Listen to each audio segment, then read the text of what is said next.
Hi everyone, I'm back. It's been some time since I've made a video on the Areashiftybun channel by myself, but that stops today, goddammit. From now on I'm going to be doing a video a week. I've got a whole bunch of things planned, and this is the first video in a series of videos I'm calling Underdog Cinema. So what does that mean, Mike? I hear you all cry. Not really.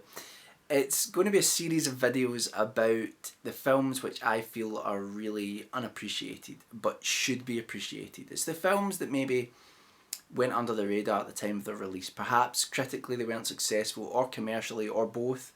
And they're films that I love, that I appreciate, and I hope people will take a second look at and reevaluate. Some of those films are going to be ones which already have a cult following or have been reevaluated through home video. But many of them are going to be ones that are often panned, but I enjoy, and I think there's an arguable reason for why they are actually good films. So that's what this series is going to be about. So let's get on with the first movie review. Last night I was presented with a film that was really enjoyable. When I say presented, it sounds like I had a personal or private screening. It was on TV, and the film is The 13th Warrior. It was released in 1999. It's directed by John McTiernan, who also directed Die Hard, Predator and The Hunt for Red October. It's a film which had a really troubled production history, with two directors working simultaneously on it at one point, with John McTiernan trying to get his film together, and Michael Crichton, the writer, also claiming to have final cut on the project.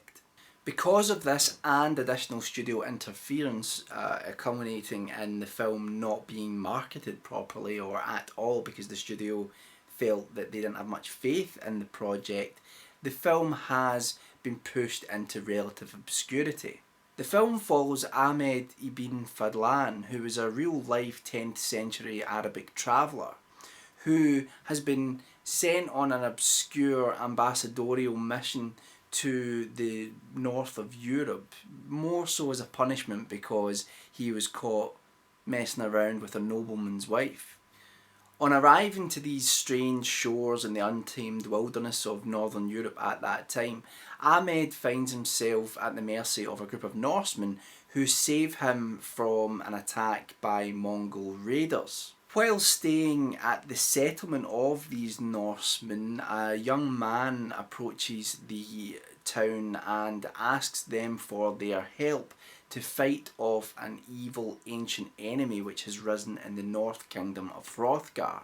A seer or oracle has prophesied that in order to be successful and to defeat this evil enemy, 13 warriors must be selected to go north and to confront this terror. It happens that one of those warriors has to be an outsider, and it's decided that Ahmed is that outsider and should be the 13th warrior. As the 13 warriors make the arduous journey north, Ahmed befriends Beowulf, the leader of the Norsemen, played by Vladimir Kulich, and Herger, an older warrior played by Dennis Storoy. On arriving at the kingdom of Hrothgar, Beowulf and his men realise that the situation is far more perilous than they first thought. They are going to have to protect the townsfolk from the evil ancient enemy known as the Wendel, a group of bear-like creatures which runs through the land, decapitating people and eating anyone who gets in their way. The 13 warriors then stand between the Wendels and the townsfolk, and it's up to them to rally the people of Hrothgar so that they can fight off this ancient enemy once and for all. Based on the book Eaters of the Dead by Michael Crichton, published in 1976, the 13th Warrior is a great example of historical fiction which manages to combine real-life characters and events with the mythical legend of Beowulf. The film was panned by critics at the time and currently has a 33% rating on Rotten Tomatoes. Roger Ebert himself said that the reason that the film failed was because it didn't manage to make us care about the characters, that there was no real proper interaction between them. Now, I'm not saying that there are no flaws in this film. There are some errors in logic, like for example, Ahmed learns the Norse language in the course of one evening, and some pacing issues. The fact remains, to me anyway, that I think that The 13th Warrior is a really solid, enjoyable film. The cast are all excellent and put in fantastic performances. We expect this from seasoned pros like Antonio Banderas and Omar Sharif, but when we have relative unknowns like Vladimir Kulich and Dennis Storoy, they put in some fantastic performances, and they're so good that you actually realise that it's a shame the film wasn't more successful, because it does feel like Hollywood missed the boat with these guys. I love the sense of adventure in this film. You have all these characters travelling great distances to far off lands to protect the civilians against this horrible, evil enemy. And I think the adventure in that is captured brilliantly by the score composed by Jerry Goldsmith. I always really appreciate films which blur genre lines, or films which are constructed out of the composite parts of different genres. And if you look at The 13th Warrior, I think it really has that. It has the sort of grittiness of a war film in many ways. It also manages to stay more within historical fiction without straying too much into full fantasy, which would have been very easy for it to have done. But it still has that sort of fantasy edge to it as well. And I also love the fact that we have these soldiers who are protecting this small town from this enemy, and it's very reminiscent of a lot of westerns like The Magnificent Seven, and obviously its originator Seven Samurai, films like Pale Rider. This idea of these men going to protect these people that they don't really know, that is something which I really appreciate in this film, because I love westerns, and I think there's a lot of that in this movie. Counter to what Roger Ebert said about the film lacking a way to make us care because of the character interactions, I actually think it's the characters and the performances given by the actors which really sets this film up there for me. I think that the camaraderie between all of them creates some great moments of action and adventure, and some really funny comedic moments as well. I think we have to single out the chemistry between Banderas, Kulich and Storoy. The chemistry between those three actors is just absolutely phenomenal. They do such a great job, and it's really that chemistry that's the soul, that's the core of the movie, and that's what really makes me enjoy the film every time I watch it. It's another one of these films that I never really get bored of. Like, every time I watch it, I enjoy like I've said, the sense of adventure, but there's some great epic battles in it as well. And it's, even though it was made in 1999 and CG had well sort of taken a foothold in Hollywood by then, there's not a lot of that. It's all practical, at least it looks all practical to me. And I think that's, again, something which makes it stand out, because you don't get a lot of these epics made within the last sort of 20 years without having CG involved somewhere down the line. I think another reason to admire the film is that it really is about multiculturalism in a lot of ways. It's about how people from different cultures can come to really appreciate one another, and there's a lot of lines between the Herger character and Ahmed where they talk about their different beliefs. Ahmed's obviously a Muslim and believes in Allah and the Prophet Muhammad, and Herger's obviously believes in Valhalla and the old sort of Norse legends where they have many gods, but there's no animosity between them. There's a lot of understanding and compassion about each other's perspective and appreciation of that as well, and also the fact that you get a really positive Muslim character in the lead, which, I mean, when do you get that in Hollywood? You don't get it. In fact, I think it's sad, because apparently a lot of the cuts that were made actually toned down the fact that the main character was Muslim. And I think that's part of what makes the film quite individual, is the fact that it's clear that the main character is Muslim, and that's a really important part of himself, and it shows him in a really positive light.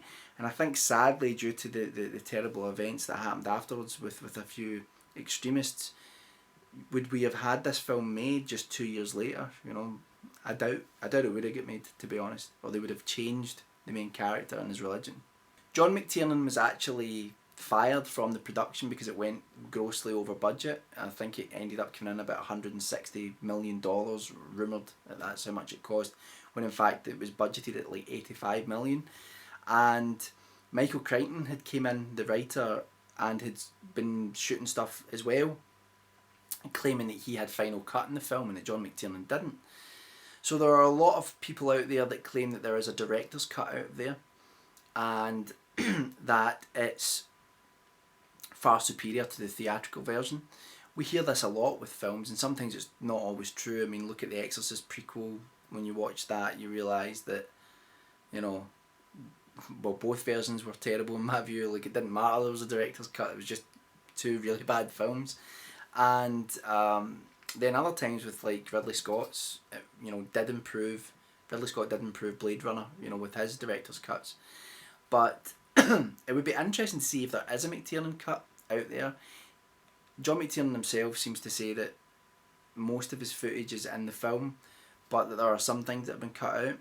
There's one trailer which I'll link down below of, or it's reportedly of, his cut, the McTiernan cut, and it looks like it was a horror film. And I think that's really interesting, because while there are definitely horror elements in this film, and there are definitely scenes of horror, it's more about an adventure, and it does have more the vibe of like a sort of war film than anything else. But it would be interesting to see McTiernan's cut, or the footage that was cut out put back in, because some people that saw it or claim to have seen it say that the original cut is fantastic, and I would love to see it. Did I say love enough there? I should say at this point that Vladimir Kulich actually has his own website. Now, Kulich played Bullywith, and he's actually got a lot of videos about the 13th Warrior on his channel, and they're really, really worth watching, so go and check that out. I'll leave a link to his channel down below. It's great to see that the 13th Warrior now does have a cult following, but it's still nowhere near as big as I think that it should be, and there are still people out there who haven't seen it since it was originally released who still say, oh no, that wasn't a very good film. I honestly would encourage you, if you've watched the 13th Warrior once, go and watch it again, because I think it's a film which, every time I watch it, it's just a blast. It's really enjoyable, and I don't really know anything else that's quite like it out there. And it's also got a really interesting production history as well, so go and read all about that, which is great. So go and watch the 13th Warrior. It's definitely an underdog of cinema. I'll be back next week with another underdog of cinema, but until then, have a debate below. If you've seen the 13th Warrior, let me know what you think of it. Did you like it? Did you not like it? I'd love to hear your thoughts. And also, let me know about films which you think are really underrated and should be re-evaluated, so that I can then steal your idea and then take all the credit for it. Thanks for watching.